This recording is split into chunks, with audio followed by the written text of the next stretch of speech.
आज के वीडियो में हम इलेक्ट्रो होम्योपैथिक दवाओं से लोशन कैसे तैयार किए जाते हैं, लोशन कितने प्रकार के होते हैं और इनका कैसी बीमारियों में प्रयोग किया जाता है, इन्हीं सब बिंदुओं की आज मैं चर्चा कर रहा हूँ। लोशन 3 तरीके के होते हैं।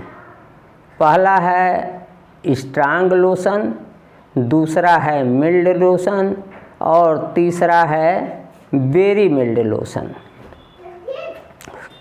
यहाँ आप देखेंगे कि ये जो स्ट्रांग लोशन है, स्ट्रांग लोशन बनाने के लिए जितनी भी ग्लोब्यूल्स दवा हैं, कोई भी जिस दवा का आपको स्ट्रांग लोशन बनाना है, जैसे S5 का बनाना है, C5 का बनाना है, BN2 का बनाना है, LINF2 का बनाना है, जिसका भी स्ट्रांग लोशन बनाना है, उस दवा की 20 गोली को आप 1 औंस डिस्टिल्ड वाटर में घोल लेंगे, या जिस इलेक्ट्रिसिटी का, जिस बिजली का स्ट्रांग लोशन बनाना है, उस बिजली की 20 बूंद को 1 औंस पानी में जब घोला जाएगा तो ये स्ट्रांग लोशन होगा। और जब 20 गोली अथवा 20 बूंद बिजली को 6 औंस पानी में घोला जाएगा तो यह मिल्ड लोशन होगा। और जब किसी दवा के 5 गोली को या बिजली के 5 बूंद को 6 औंस पानी में डालकर घोला जाता है तो ये वेरी मिल्ड लोशन होता है। यहाँ एक महत्वपूर्ण बात है कि स्ट्रांग लोशन और मिल्ड लोशन जो है ये एक्यूट बीमारियों में, नई बीमारियों में कारगर हैं, और वेरी मिल्ड लोशन जो है वह क्रॉनिक बीमारियों में कारगर हैं। जैसे स्ट्रांग लोशन जो है, ये जो ट्रबुलसम ट्यूमर्स हैं या एक्यूट पेन्स हैं, नवीन दर्द हैं, तो वहाँ स्ट्रांग लोशन का इस्तेमाल किया जाता है। और ट्रबुलसम ट्यूमर्स और एक्यूट डिजीजेज जो हैं, इनमें जैसे गार्गिल्स हुआ, इंजेक्शन हुआ, तो अगर इन दवाओं का गार्गिल अथवा इंजेक्शन यानी कुल्ला अगर देना है या इंजेक्शन देना है, सुई देनी है, तो वहाँ मिल्ड लोशन का प्रयोग किया जाता है। तो सुई में आप मिल्ड लोशन का प्रयोग करेंगे।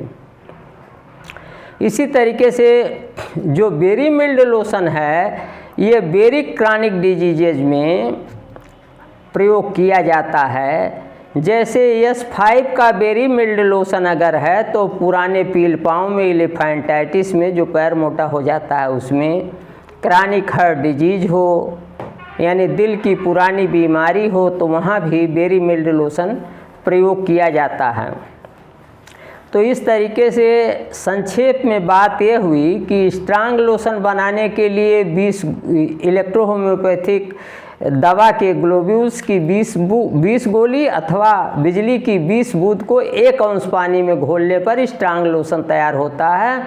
और 20 गोली अथवा 20 बूंद इलेक्ट्रिसिटी को 6 औंस पानी में घोलने पर मिल्ड लोशन तैयार होता है। और जब 5 गोली अथवा 5 बूंद इलेक्ट्रिसिटी को 6 औंस पानी में घोलने पर वेरी मिल्ड लोशन तैयार होता है। और जो वेरी मिल्ड लोशन है वो क्रॉनिक बीमारियों में, और जो स्ट्रांग और मिल्ड लोशन है वह एक्यूट और नई बीमारियों में, तेज बीमारियों में वो प्रयोग होता है।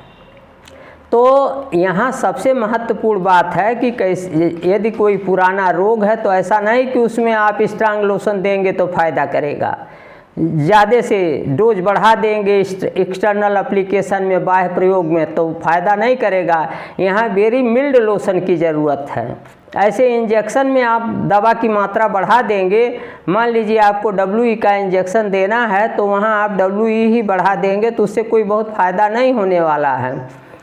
या गार्गिल देना है तो उसमें आप बढ़ा देंगे, उसको स्ट्रांग कर देंगे, स्ट्रांग लोशन का कुल्ला आप दे दें तो उससे कोई फ़ायदा नहीं होगा।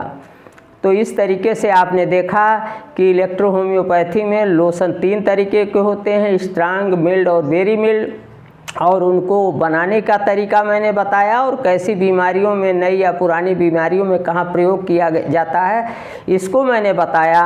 अगले वीडियो में मैं ये जो लोशन हैं इनका कंप्रेस, किन किन दवाओं का कंप्रेस किन किन रोगों में प्रयोग किया जाता है इसके बारे में हम अगले वीडियो में बताएंगे। हम अपने YouTube चैनल डॉक्टर प्रेम नारायण पर नित्य नवीन इलेक्ट्रो होम्योपैथिक और होम्योपैथिक वीडियो डालते हैं जो बहुत ही ज्ञानवर्धक हैं।